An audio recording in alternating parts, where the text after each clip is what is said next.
Price allot. வணக்கங்க, எல்லாருமே நலமா?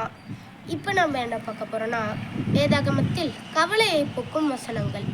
என் வாழ்வின் ஒவ்வொரு கட்டமும் உமது கரங்களில் உள்ளது. சங்கீதம் 31:15.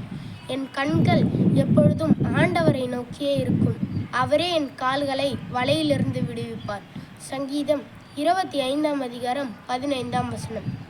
உண்மையிலேயே உம்மை நம்புகிற ஒருவரும் வெட்கமுறுவதில்லை. சங்கீதம் 25:3. தாய் தன் பிள்ளையை தேற்றுவது போல நான் உங்களை தேற்றுவேன். ஏசாயா 66:13. உங்களால் முடிந்தவரை எல்லோரோடும் அமைதியோடு வாழுங்கள். ரோமியர் 12:10.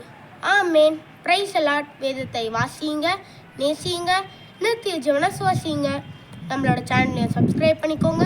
மறக்காத அந்த பெல் ஐக்கானை கிளிக் பண்ணுங்கள். உங்களோட ஃப்ரெண்ட்ஸ்க்கு ஷேர் பண்ணுங்கள். பிடிச்சிருந்தா ஒரு லைக் தாங்க. பாய்.